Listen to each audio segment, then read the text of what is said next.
let's explore two ways that depression could that meditation could increase depression. That typo is on me. This evening's lesson is drawn from a good-hearted question found on Reddit. Now, the question's title and the question's body I've paraphrased as a writing exercise. I need meditation guidance. Over the last 4 days, I've begun to meditate, practicing first thing every morning and last thing every night.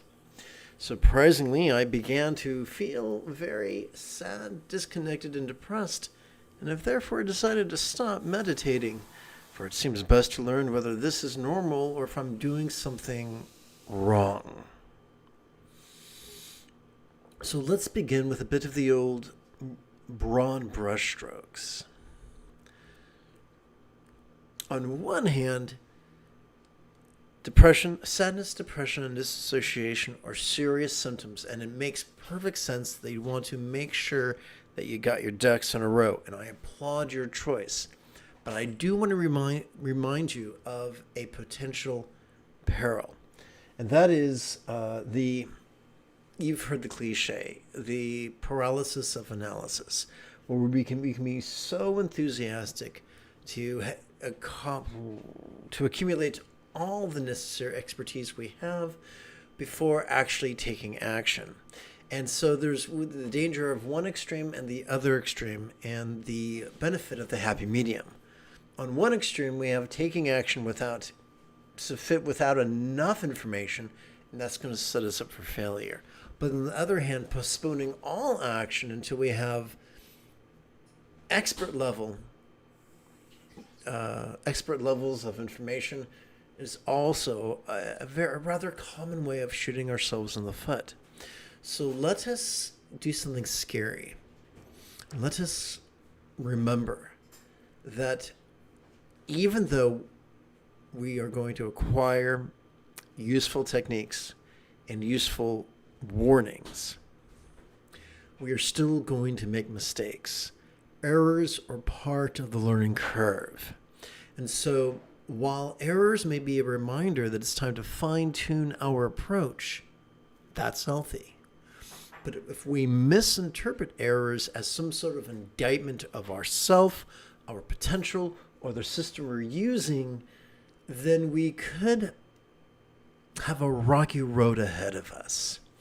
And you might say, well, dude, that takes a lot of judgment. How am I supposed to acquire that judgment? And the very bad news is you acquire that judgment by making mistakes. Making mistakes is uncomfortable. Look at the legend of the Buddha. He made mistake after mistake after mistake after mistake, and then he made some more mistakes. That boy had to start over several times. The first time he started over was when he left the palace. The second time he started over was when he joined the first monastery. The third time he started over was when he joined the second monastery. The fourth time he started over was when he joined the ascetics in the forest. The fifth time he started over is when he practiced by himself. That is heartbreaking, but he persisted. We can do likewise. The power of the Buddha, whether it is history or whether it is legend, is this: that we can fail our way to success. Such a thing is not reserved for what CCR referred to as a fortunate son.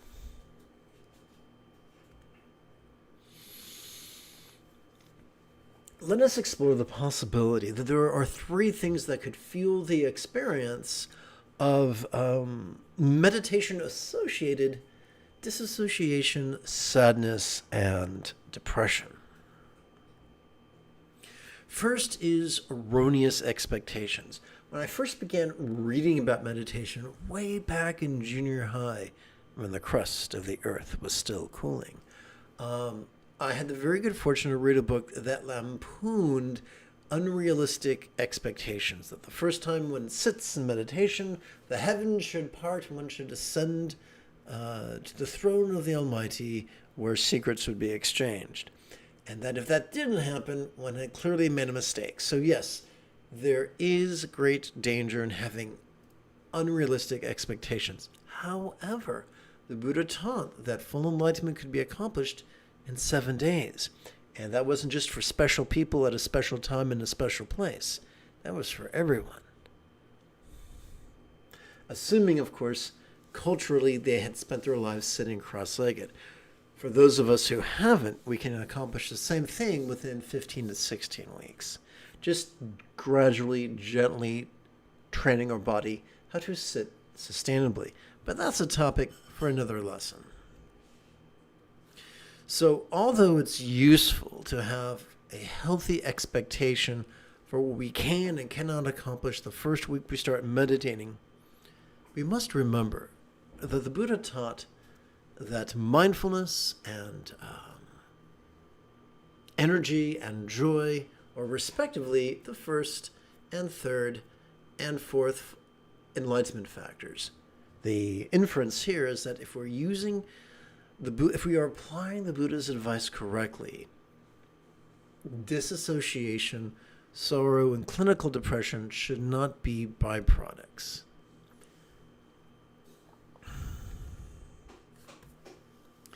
So now let's fine-tune it, and now let us explore the second possible cause of your debacle. That is the price of active concentration and active contemplation.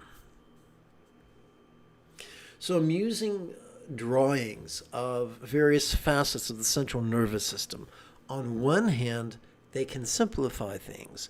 On the other hand, they can be wildly inaccurate. I do not have a PhD in neuroscience.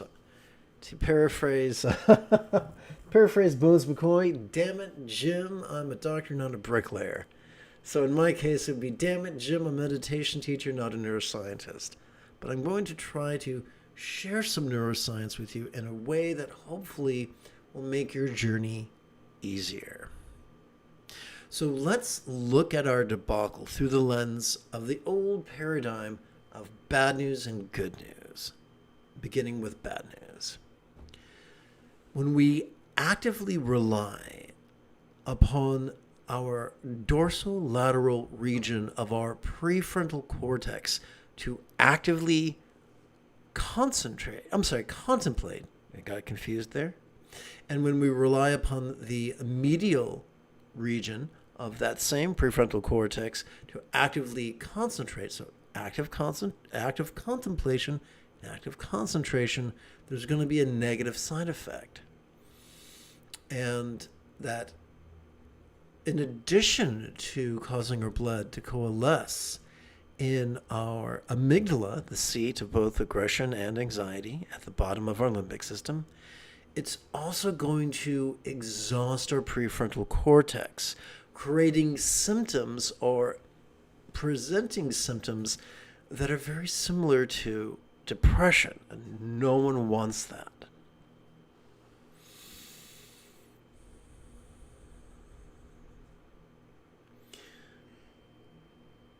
Luckily, there's some good news. When we replace active concentration with passive mindfulness, and when we replace active contemplation with passive meditation, where is the cursor? The blood that formerly coalesced at our amygdala can shift to our anterior cingulate gyrus, which functions as the seat of empathy and compassion and love. So that's a very good thing. But now let's take a deeper look. We talked about replacing active concentration, with passive mindfulness. But how does that work?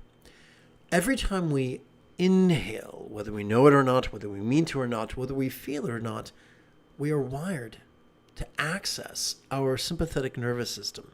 No, it is not located in the 3-pound supercomputer between our ears. Instead, this sympathetic nervous system is ensconced within the thoracic or ribcage region of our spinal cord. No, our sympathetic nervous system has not evolved to practice either extreme of mind blanking or active concentration. Instead, our sympathetic nervous system has evolved to simply notice, and to do so vulnerably, passively, viscerally, and randomly.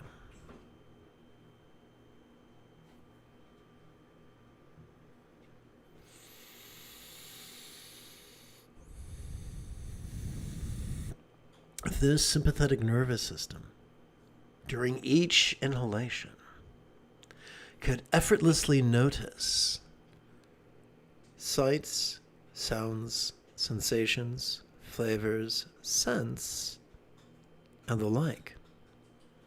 It could also emote, intend, reason, recall, and imagine.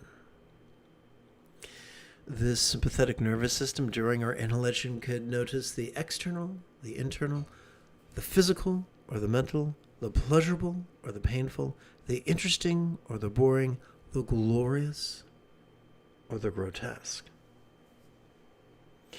This, of course, invites the question, how do we cope with all the stuff that we notice? We cannot inhale forever. Eventually, we're going to start exhaling. And that's convenient because every time we exhale, whether we know it or not, whether we feel it or not, whether we mean to or not, we are accessing our parasympathetic nervous system. Ensconced within both the lower lumbar region of our spinal cord as well as the brainstem itself, it has evolved to support both physical relaxation as well as mental release. Now, this is where things get ugly. Sturgeon's Law reminds us that 90% of everything sucks, and not in the fun, tingly way. And that includes meditation teachers. Yes, there's always going to be a minority who are malicious, but the majority are just lazy-minded and have been so busy blindly swallowing advice that they failed to check whether their teachers were correct or not by experimenting, by applying that advice and noticing the results they received in their bodies and their minds. If you've somehow found me on the the wild west that is the internet, then you will most likely not drawn to traversing the path of being rigid, fearful, and controlling. You are most likely drawn to traversing the path of being flexible, loving, and laid back. And if that's the case, you come to the right place. Apply these instructions during the inhalation. Well, here's the funny thing. Whether you know it or not, our brain is kind of like an idiot savant, kind of like Urkel. Did I do that? Our brain is not malicious, but it's kind of klutzy and spazzy. And unless you give it a really specific task. So, during our inhalation, we ask our brain to silently and mentally recite the demonstrative pronoun this, all of a sudden our brain aligns, the resources of our brain align with the basic fundamental wiring of our sympathetic nervous system and helps us to practice mindfulness. And also, during our exhalation, our brain silently and mentally recites the one-syllable verb ease. All of a sudden, our brain begins to align itself and actually support the basic wiring of our parasympathetic nervous system, allowing us to not only physically relax and mentally release, but therefore meditate. And in an entirely sustainable manner. There is a third thing that needs to be addressed. There is... Neil deGrasse Tyson is famous for saying, the universe is under no obligation to make sense to you. My corollary to that would be this. The universe is under no obligation to be convenient to you. It would be convenient if there was just one neural type. But that's not the way it is. There are some anthropologists who insist that the fact that there are multiple neurotypes is one of the reasons we are a successful species. Because one neurotype's weaknesses are made up for by another neurotype's strengths, and vice versa.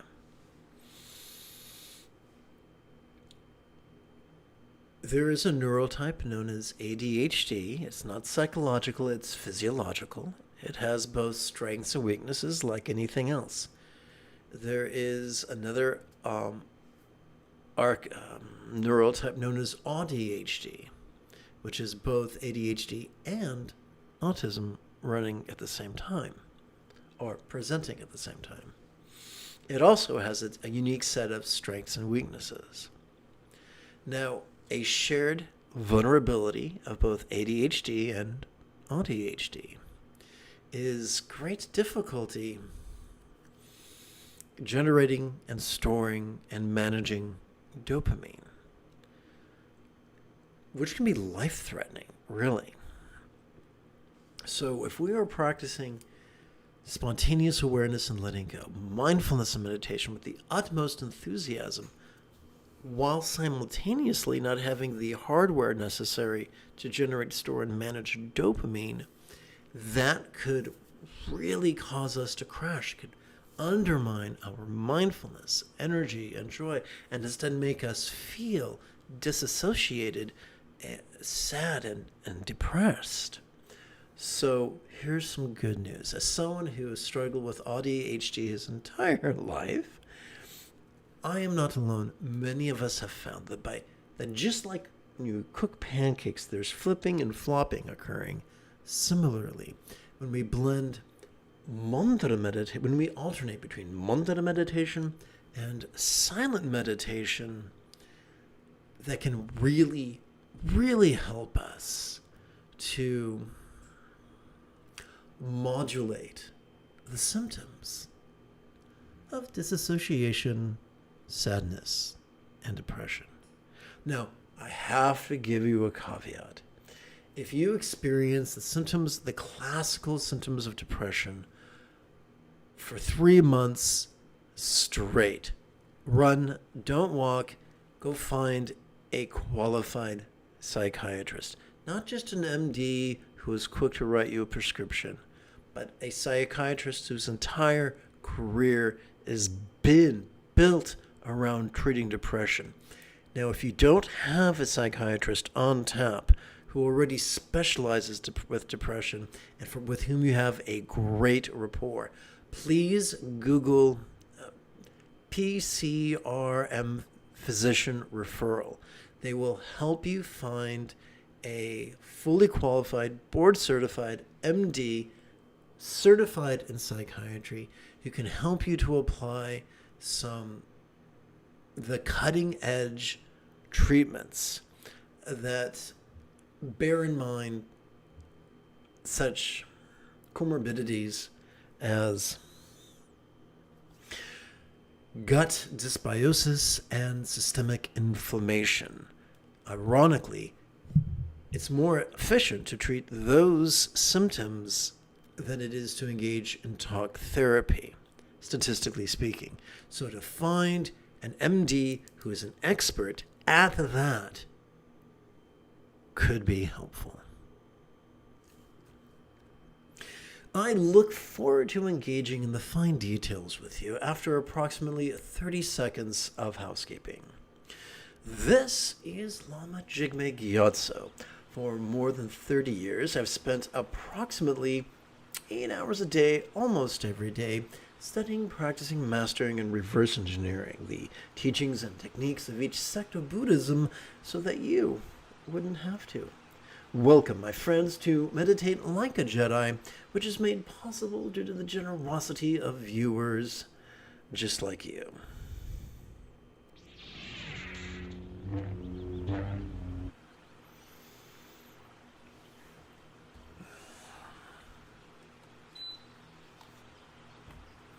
So let's take a gander at All Goods Easy Meditation. who is all good. Described in Sanskrit as Samantabhadra, Samantabhadri, Karma Mudra. Described in Tibetan as Kuntu Zangpo, Kuntu Zangmo, Yab Yum. And described in English as the all good practice of tantric union. If seen through the lens of being rigid, fearful, and controlling, one might choose to practice worship and supplication. However, if you found me on the internet, you probably are more interested in traversing the path of being flexible and loving and laid back. And as such, will simply view this as an archetype whose iconography reminds us that we are already wired to master, no less practice, bliss and letting go, awareness and letting go, as well as love and letting go. So I mentioned that we're going to flip and flop between silent meditation and mantra meditation. So let's begin by learning one of the many interpretations of this 12-syllable mantra.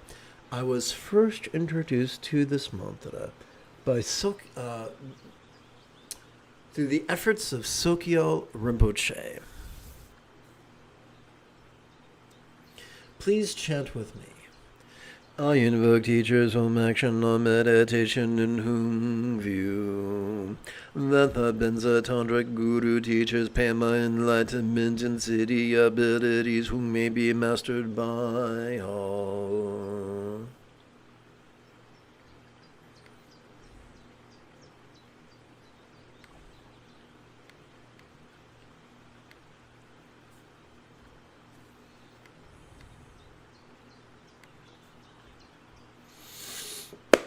So, here's how we're going to do it. What is the metaphoric philosopher's stone that transforms, well, I'm having trouble here right now. Apologize for that. My body is past its sell-by date. Okay. What is the philosopher's stone that transforms the worthless lead of mindless mantra recitation into the useful gold of mantra meditation? The answer is in two parts. First, during our inhalation, we can silently, mentally, and passively recite this italicized bit. Second, during our exhalation, we can physically relax as best we can as we strive to silently and mentally recite these 12 syllables 4 times per breath. And if this is your first time playing with this mantra, please give yourself permission to have a learning curve.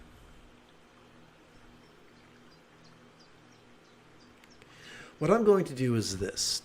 I'm going to count my four recitations of this mantra on my left little finger with my left thumb. Let's practice together.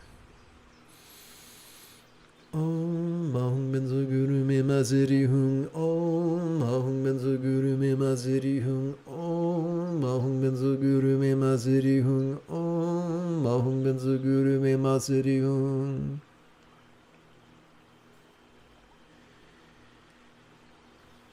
And now we're going to use the technique described in this evening's lesson. During the inhalation, let's silently and mentally recite the demonstrative pronoun this. During each exhalation, let's silently and mentally recite the one-syllable verb ease that we, like Diana Ross and Michael Jackson, might ease on down the road. So, for the next 12 rounds, remembering that a round is one inhalation followed by one exhalation, during the next 12 rounds, I'm going to advance the tip of my left thumb during each inhalation. We've already counted on the little finger, so we turn our attention now to the ring finger. Together.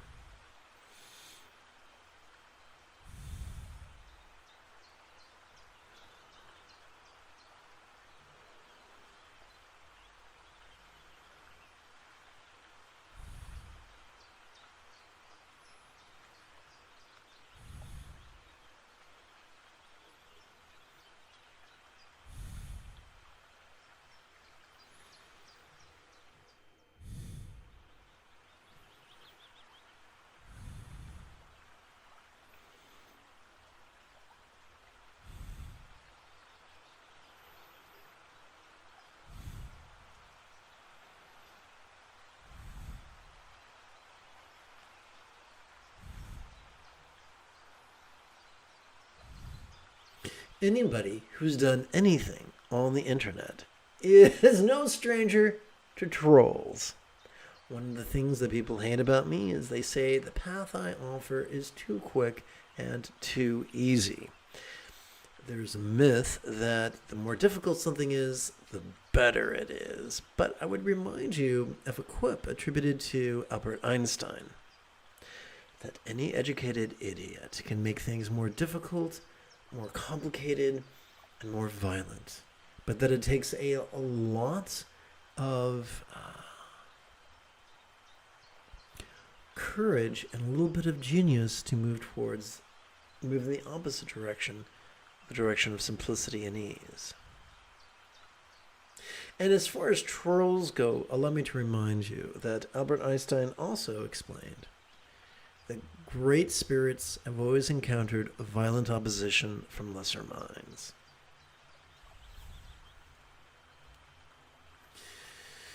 Let us bring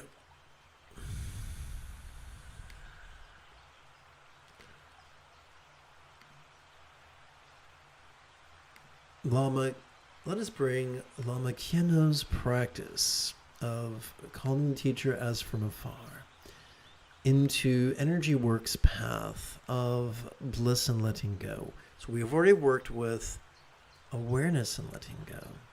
Now we're going to turn our attention to bliss and letting go, which seems really cool.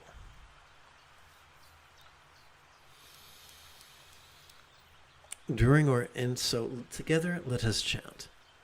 Let us invite real or imagined gurus among the Mandra to the crown of our head. That in the union of bliss and letting go we may train.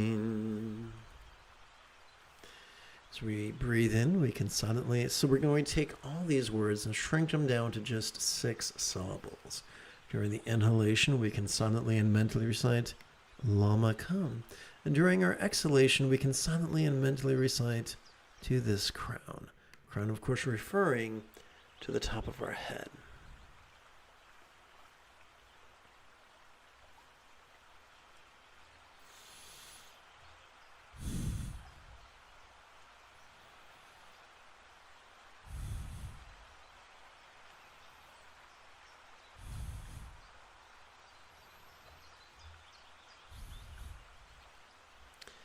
Now let us prepare for a bit of the old mantra meditation. Om Mahum Benzo Guru Me Maziri Hung. Om Mahum Benzo Guru Me Maziri Hung. Om Mahum Benzo Guru Me Maziri Hung. Om Mahum Benzo Guru Me Maziri Hung. And now during our inhalation, let's kick back and simply watch the antics of mind as silently and mentally we recite the demonstrative pronoun this. And during our exhalation, let us relax into mind's non-graspable nature as silently and mentally we recite the one-syllable verb, ease.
Having climbed to contemplative cruising altitude, together as a team, let us meditate as transformatively as General Leia Organa on Ajahn class under the guidance of Luke Skywalker.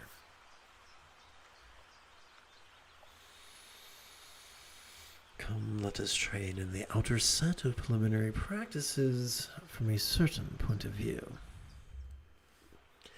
Let us courageously exercise the vulnerability to notice all being stress.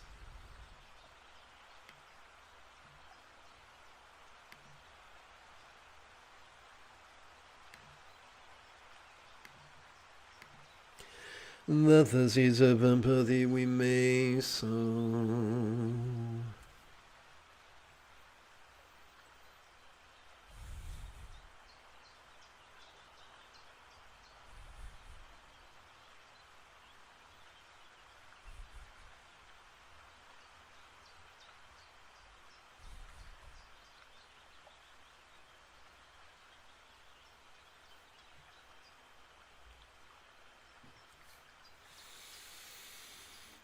Om Mahum Benzo Guru Me Maziri Hung. Om Mahum Benzo Guru Me Maziri Hung. Om Mahum Benzo Guru Me Maziri Hung. Om Mahum Benzo Guru Me Maziri Hung.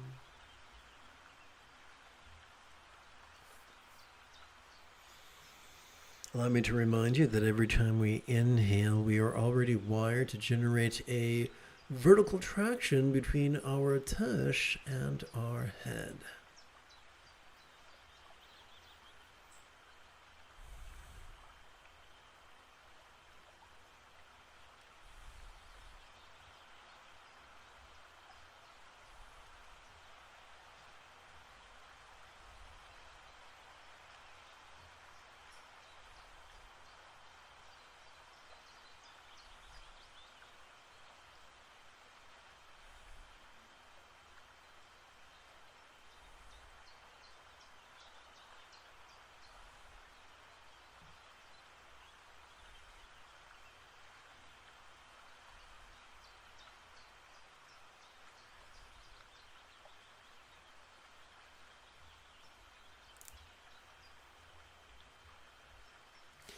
Instead of torturing ourselves with a fear of karma, may we view interdependence as the opportunity for our love to lighten the loads of others.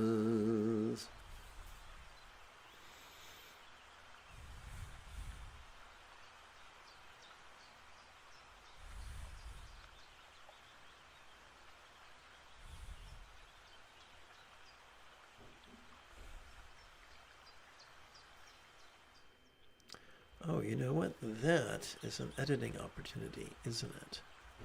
Don't I feel like a silly goose? Okay. Let's get over here to the bottom of the word S.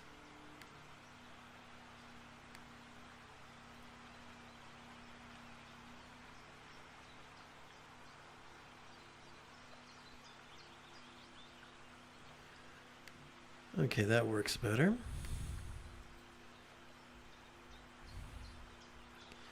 Let's do that again.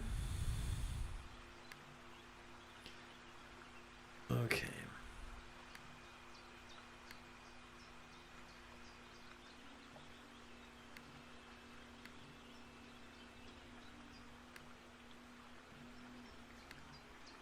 Okay, that'll work.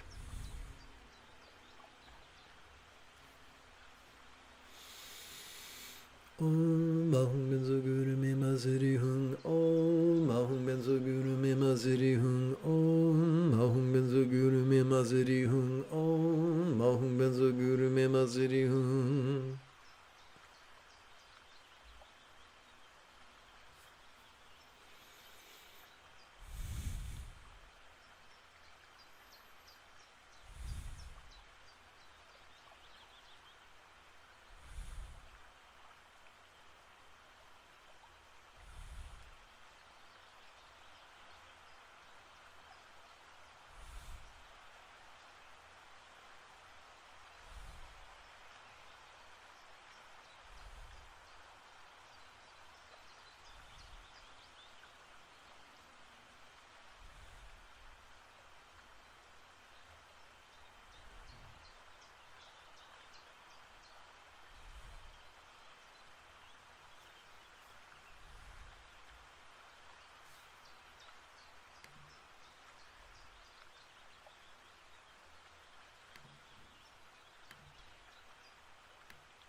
Whoops, that was an error. Let's try that again.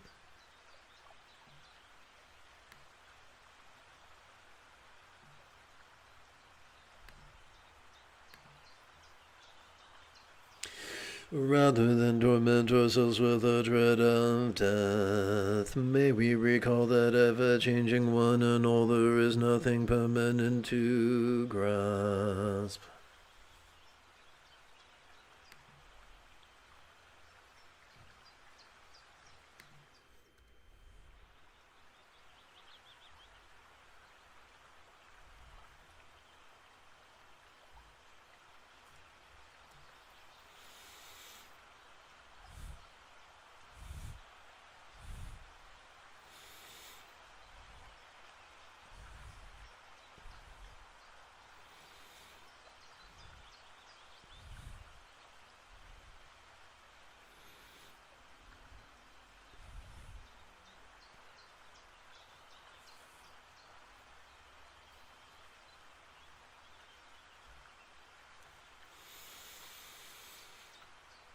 Om Mahum Benzo Guru Me Maziri Hung. Om Mahum Benzo Guru Me Maziri Hung. Om Mahum Benzo Guru Me Maziri Hung. Om Mahum Benzo Guru Me Maziri Hung.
Instead of neurotically straining to make the most of each precious meditation opportunity, we could simply flow from mindfulness and meditations, generation of love-centered spontaneity.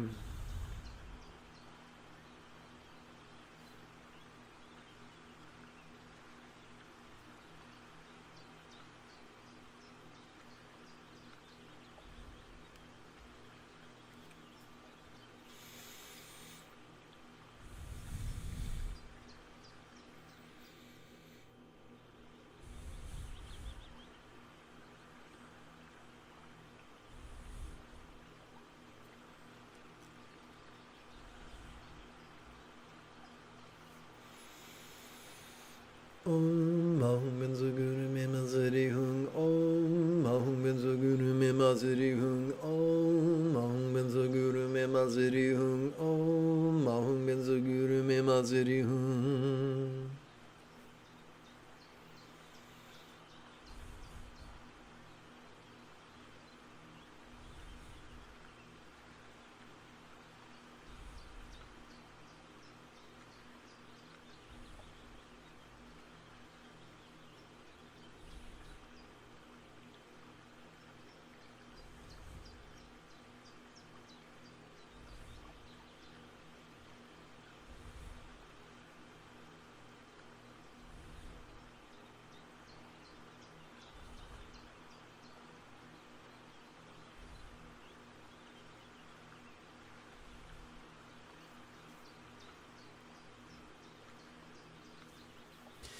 Let us practice the inner set of preliminary practices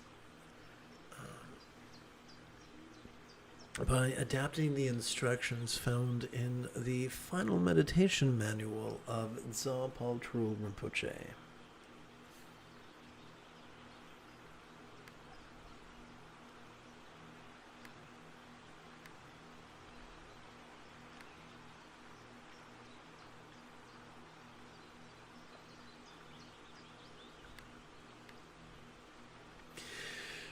In our compassion may we long to free all beings from the toxic tyranny of ever.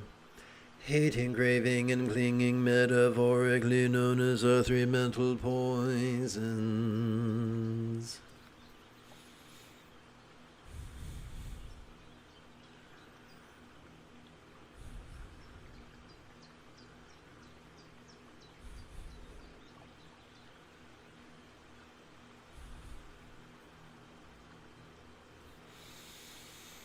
Om Mahung Benzo Guru Me Maziri Hung. Om Mahung Benzo Guru Me Maziri Hung. Om Mahung Benzo Guru Me Maziri Hung. Om Mahung Benzo Guru Me Maziri Hung.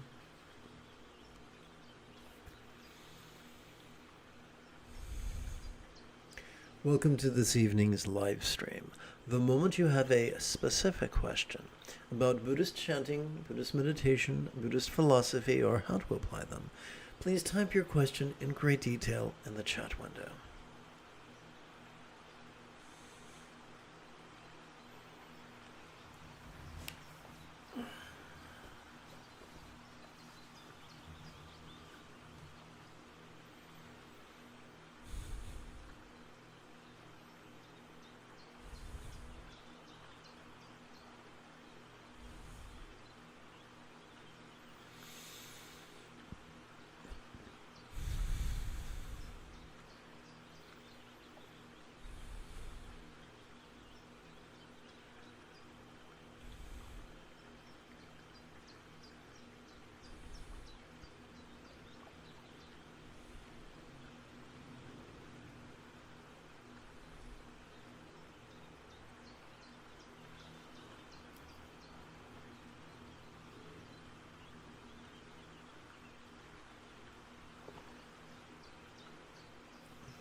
In your pragmatism, may your liberation of all others be fueled by your reliance on the Buddha's example, instructions, and students, described by the metaphor of the three wish-fulfilling jewels. I just had a brainstorm. I guess it could be kind of fun if I drag this bad boy right here and drag this corner here. Let's see if that works. That works a little bit better.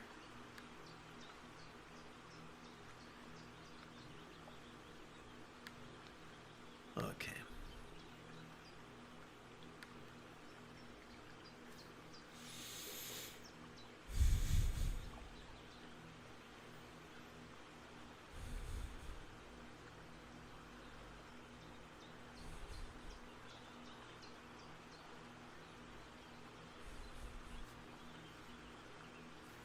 So if you've just tuned in, what is the metaphysical philosopher's stone that transforms the worthless lead of mindless mantra recitation into the useful gold of mantra meditation? The answer is twofold. 1. During our inhalation, we can silently, mentally, and passively recite this italicized bit. Number 2. During our exhalation, we can physically relax as best we can while striving to chant these 12 syllables 4 times per breath. And please remember to give yourself permission to have a learning curve.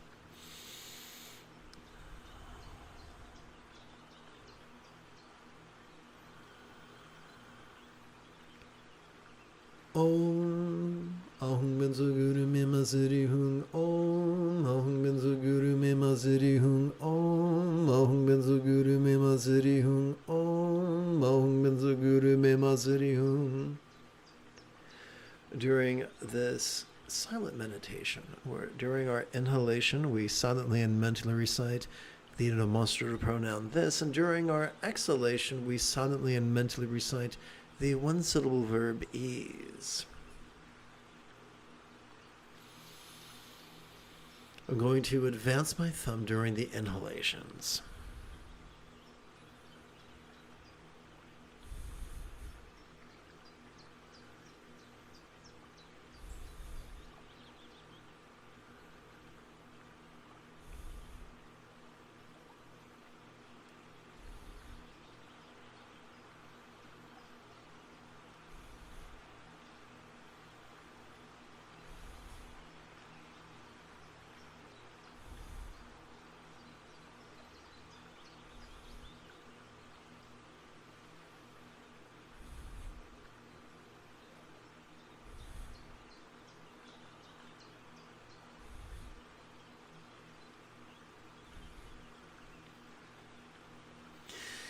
Even though I occasionally raise my hand before the camera, it's more ergonomically sound to perform this Bengali crease counting while gently stacking our palms in our lap.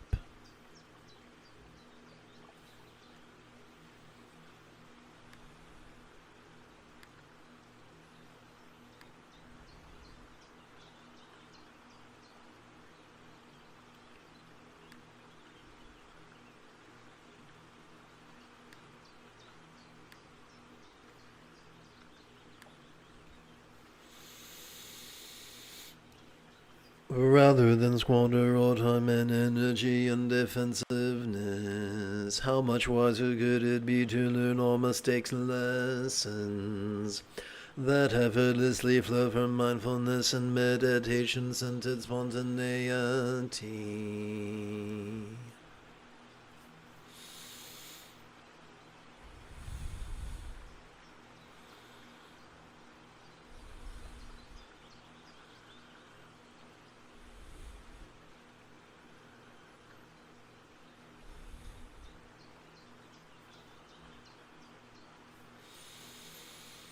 Om Mahum Benzo Guru Me Maziri Hung. Om Mahum Benzo Guru Me Maziri Hung. Om Mahum Benzo Guru Me Maziri Hung. Om Mahum Benzo Guru Me Maziri Hung.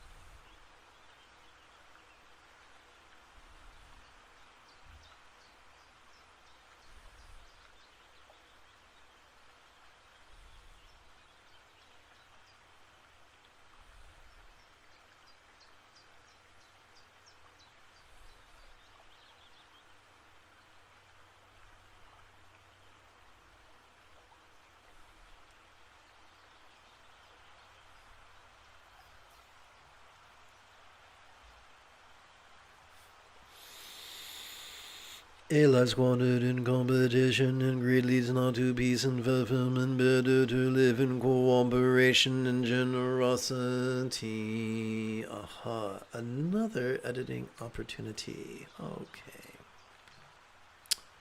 Let's drag this right here and see if this works.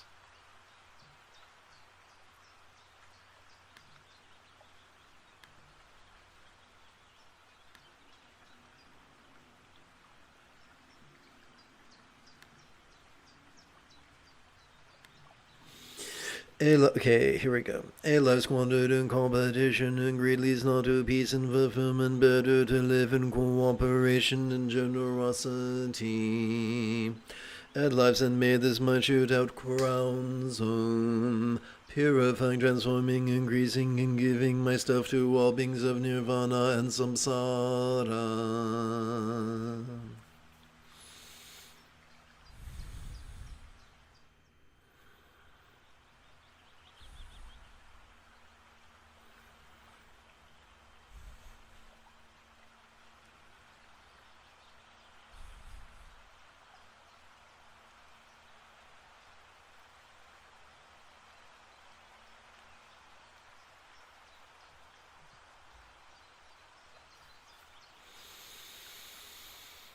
Om Mahum Benzo Guru Me Maziri Hung. Om Mahum Benzo Guru Me Maziri Hung. Om Mahum Benzo Guru Me Maziri Hung. Om Mahum Benzo Guru Me Maziri Hung.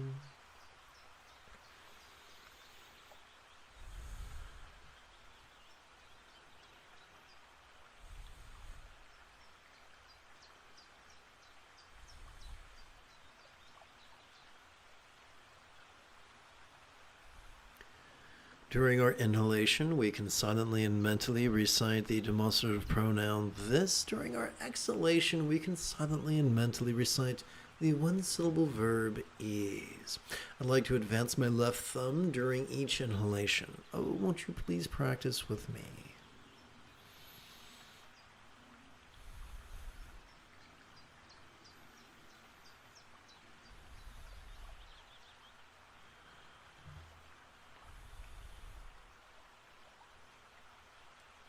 Every time we inhale, thanks to our sympathetic nervous system, we are wired to perceive vulnerably, passively, viscerally, and randomly. Every time we exhale, thanks to our parasympathetic nervous system, we're wired for both physical relaxation as well as mental release. These are not permanent states, but are ever-fluctuating phenomena that come and go with each inhalation and exhalation.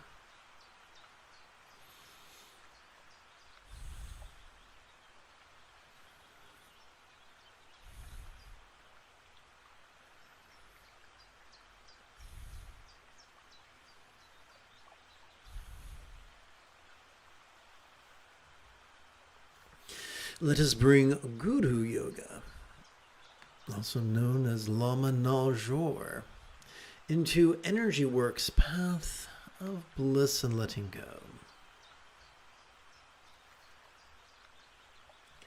So Lama is another word for Guru, and Kuntu Zangpo is another word for Samanta Mantra. This figure dissolved into rainbow light represents us as practitioners, and this couple sporting a tantric union literally represents the teacher, or the teachings metaphorically represents sensations of bliss.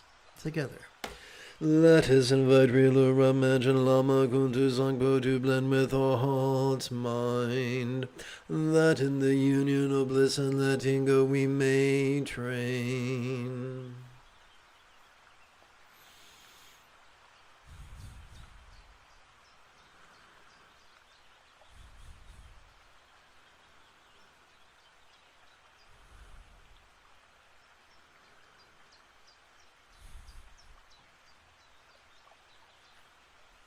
So there's a great big ugly elitist myth, and of course elitism is a lie of patriarchy. This great big ugly elitist myth that the rainbow body is literal and is only for special people. But those of us traversing the path of being flexible, loving, and laid back have learned that rainbow body is metaphorical, and it is accomplished by everybody who practices the next few exercises. Oh, and when I say next few exercises, I don't mean the second or the third exercise, but I mean the fourth exercise. So it's just hang in there a few minutes. Om Mahum Benzo Guru Me Maziri Hung. Om Mahum Benzo Guru Me Maziri Hung. Om Mahum Benzo Guru Me Maziri Hung. Om Mahum Benzo Guru Me Maziri Hung. Every time we inhale, thanks to our sympathetic nervous system, we are wired to perceive. And it's, of course, we get to the tool we use to invite our brain to cooperate with this process is to silently and mentally recite the demonstrative pronoun this during each inhalation, during each exhalation. Thanks to our parasympathetic nervous system, we're wired for both physical relaxation as well as mental release. To get our brain to cooperate with this, to align with this, is as easy as silently and mentally reciting the one-syllable verb ease during each exhalation.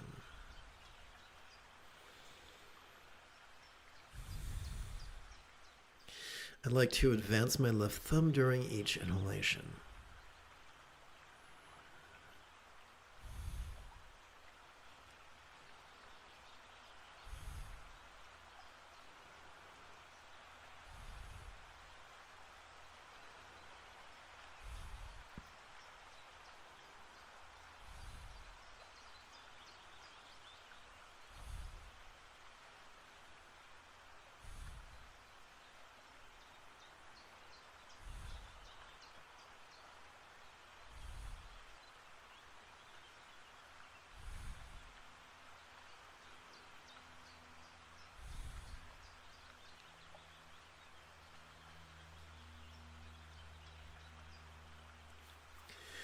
Let us view letting go through a philosophical lens as we bring the illusions of the horizontal duality of us and them, just like Floyd sang about in Dark Side of the Moon, into the dance of impermanence and interdependence known as Madhyamika's yoga of inconceivability.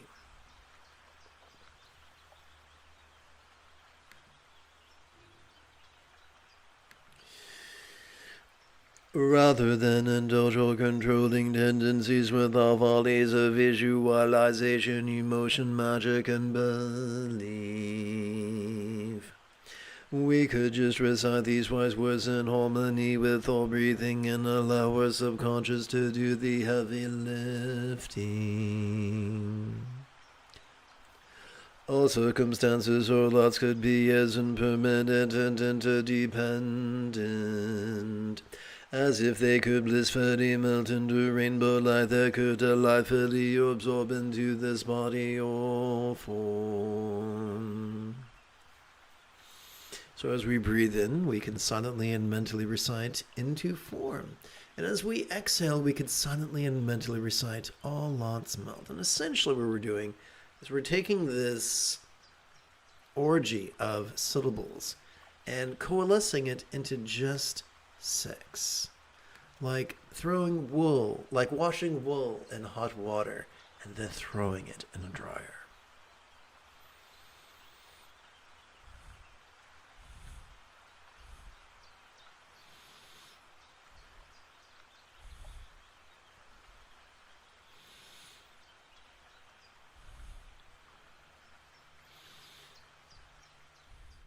One of the beautiful ironies of this set of exercises is that we are using our inherent self-centeredness as a stepping stone to help us to let go of our circumstances. That doesn't mean we stop perceiving our circumstances. It just means that as we exhale, we give ourselves permission to let go even just a little bit. Great irony of this is that doing so stimulates our empathy center, making indifference an impossibility. Om Mahung Benzo Guru Me Maziri Hung Om Mahung Benzo Guru Me Maziri Hung Om Mahung Benzo Guru Me Maziri Hung Om Mahung Benzo Guru Me Maziri Hung.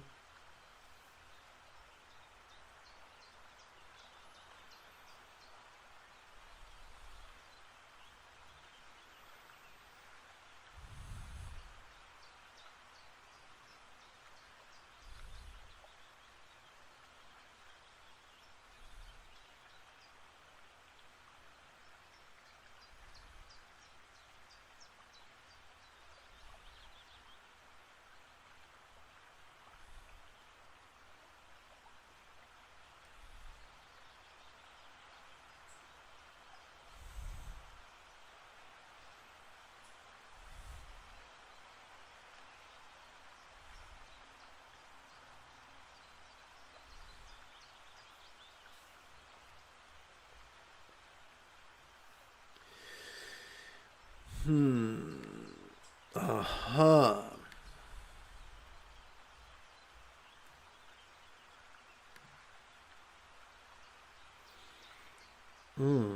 This is what we call pretty lame. Okay, let's see if we can't fix this somehow.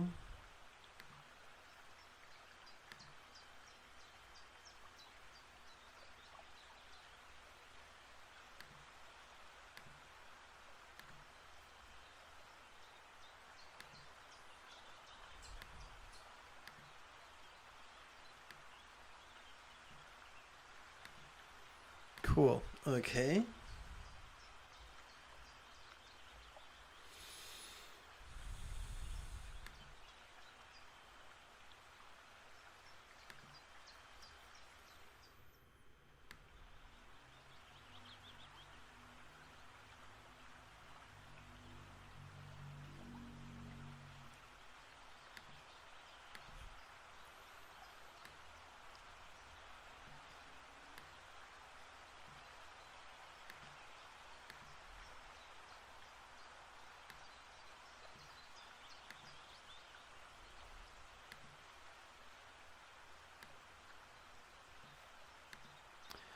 Cowabunga.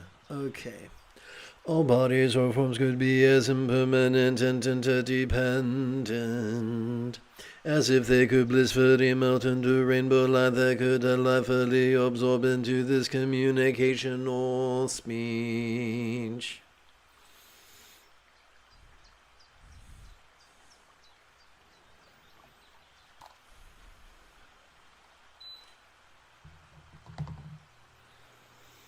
Whoops.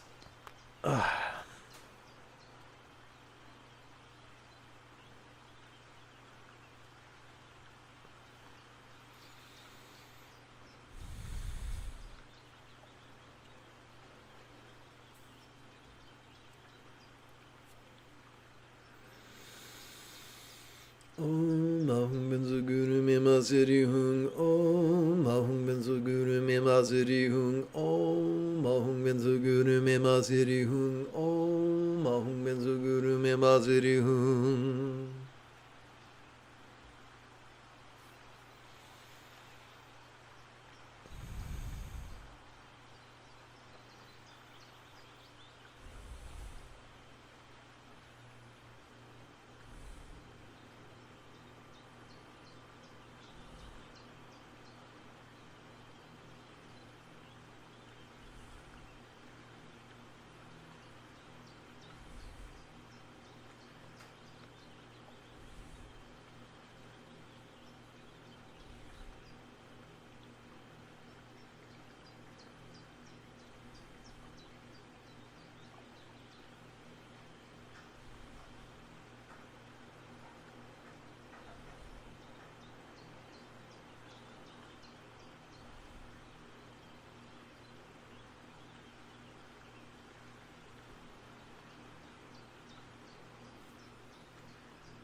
That's lame. Let's go over here and hit behind text, scroll up, and see what damage we can do.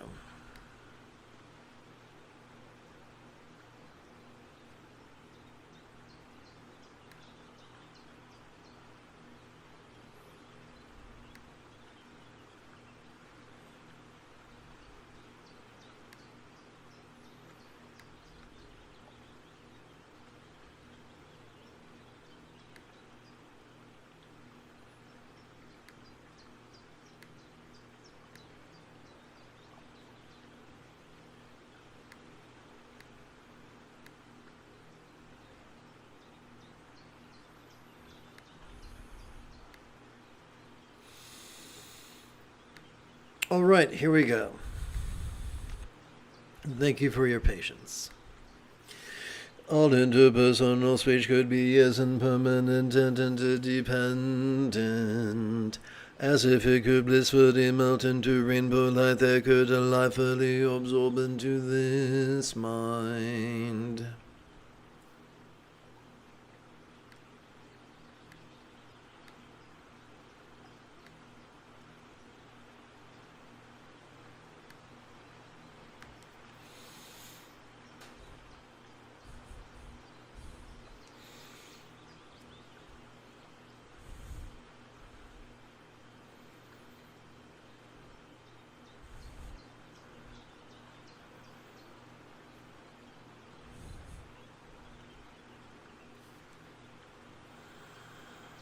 Om Mahung Benzo Guru Me Maziri Hung. Om Mahung Benzo Guru Me Maziri Hung. Om Mahung Benzo Guru Me Maziri Hung. Om Mahung Benzo Guru Me Maziri Hung.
All minds could be as impermanent and interdependent as if they could blissfully melt into rainbow light that could delightfully absorb into our vast empty void.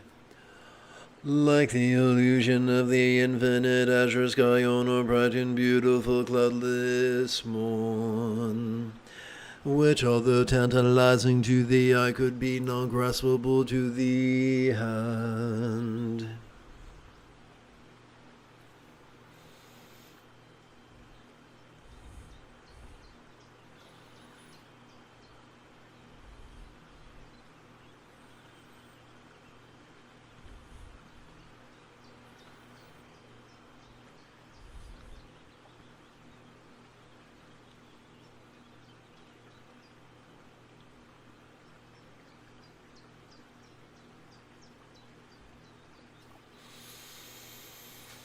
Om Mahum Benzo Guru Me Maziri Hung. Om Mahum Benzo Guru Me Maziri Hung. Om Mahum Benzo Guru Me Maziri Hung. Om Mahum Benzo Guru Me Maziri Hung.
Let us bring the experience of the four bases of mindfulness into the conventional path of love and letting go, where it is love that is emphasized and it is jealousy that is leapt over.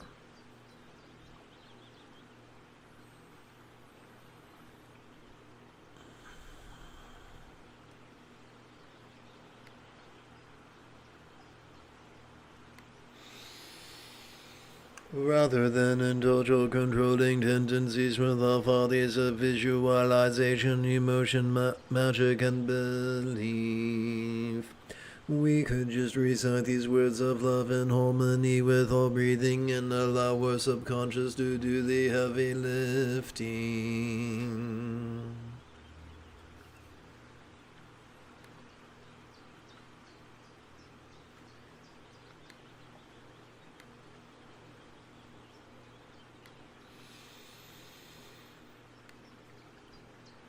May all minds of all beings know be as peacefully wise as the mind of a real Lord. Imagine Buddha symbolized by a tikle, one syllable seed or bija mantra.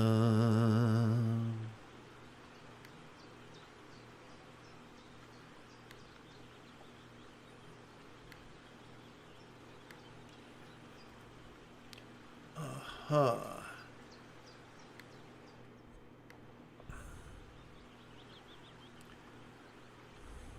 Whoops, that is an error. Let's go over here and hit behind text.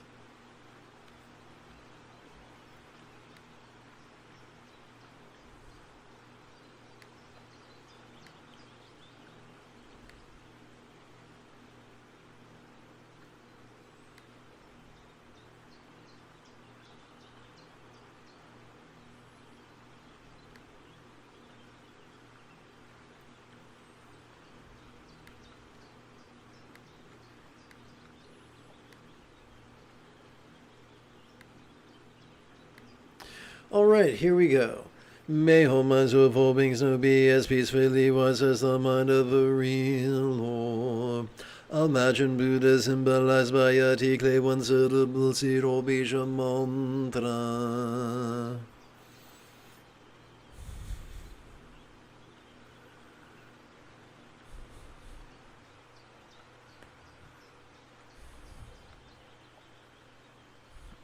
Why muck about with similes, metaphors, and figures of speech when they are so easily misunderstood? Because all complex life forms on this planet have evolved to think symbolically. And the more that we skillfully use figures of speech, the more rapid our spiritual mastery.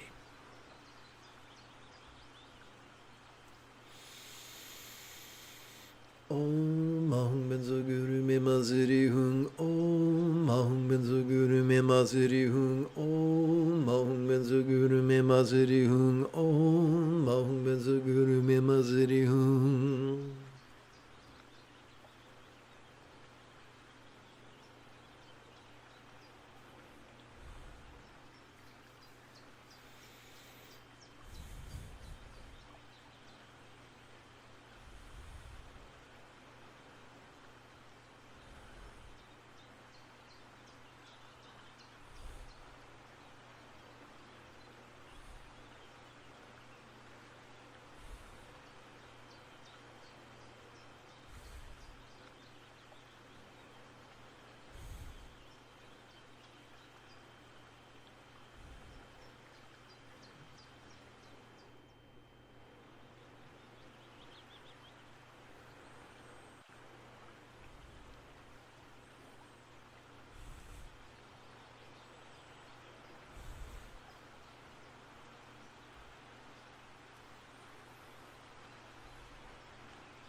Oh, that's fun.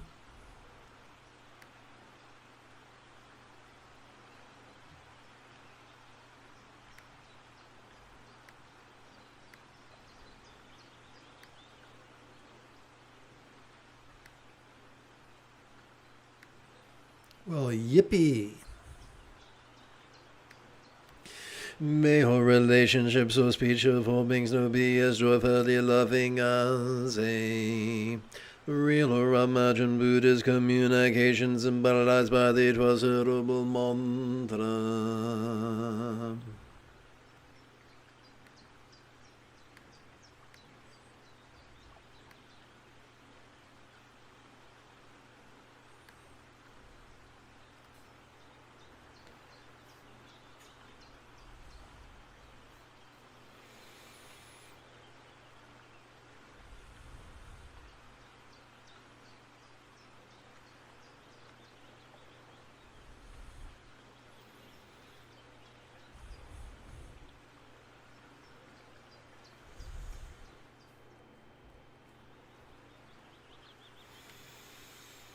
Om Mahum Benzo Guru Me Maziri Hung. Om Mahum Benzo Guru Me Maziri Hung. Om Mahum Benzo Guru Me Maziri maziri hum.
May all bodies or forms of all beings now enjoy the beautiful health seen in Buddhist statuary, depicting the blissful body of a real or imagined Devi or Yatama, an archetype of enlightenment such as Kuntu Zongpo.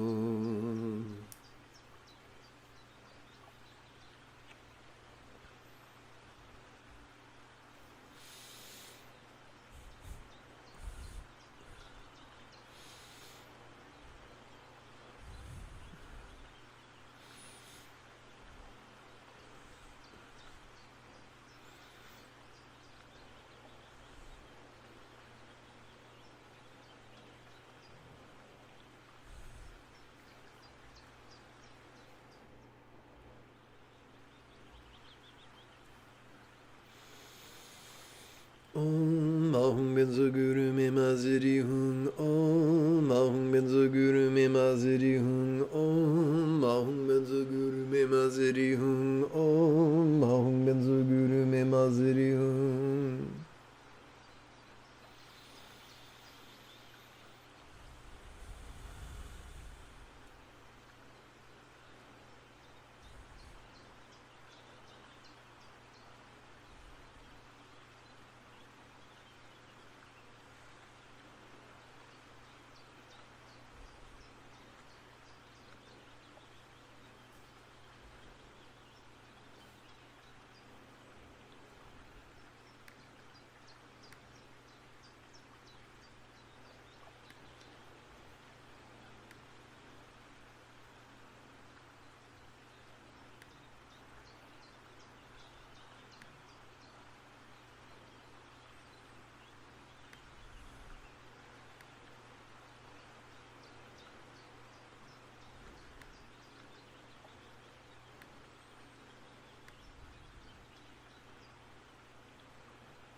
May all circumstances or thoughts of all beings now have the good fortune or boon, as a Buddha's real or imagined paradise for land or Vanti.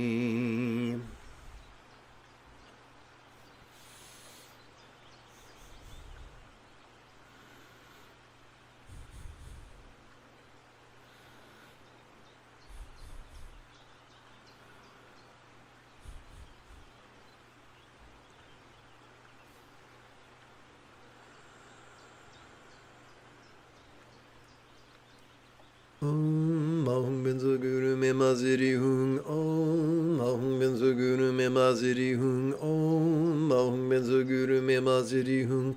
Om Ahum Benzo Guru Me Maziri Hung.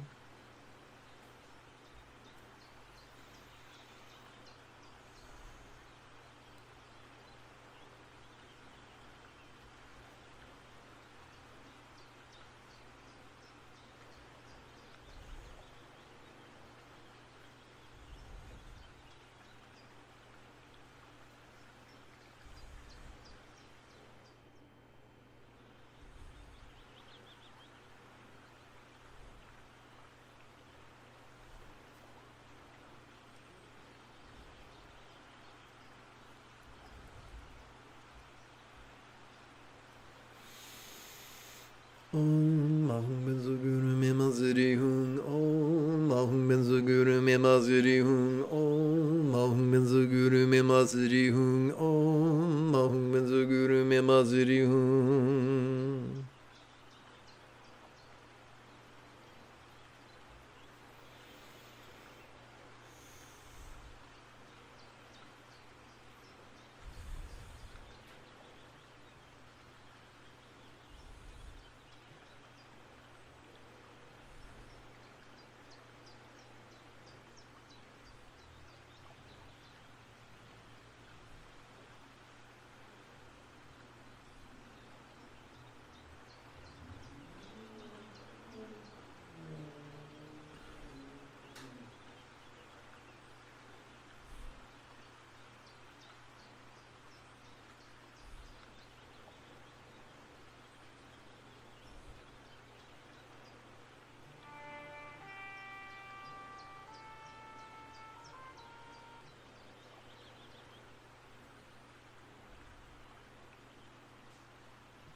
Let us seal this evening's practice by percussively chanting Love and Letting Go's wishes for universal enlightenment and well-being. May all minds of all beings lucid yet void no be as enlightened as a Buddha's mind symbolized by a one-syllable bija. May all speech of all beings resounding yet void no be as loving as a Buddha's speech symbolized by a multi-syllable mantra. May all forms of all beings sensual yet void no be as healthy as a yidam archetype depicted in Buddha's statuary. May all lots of all beings appearing yet void no be as fortunate as a pure land of lore depicted in Buddhist paintings.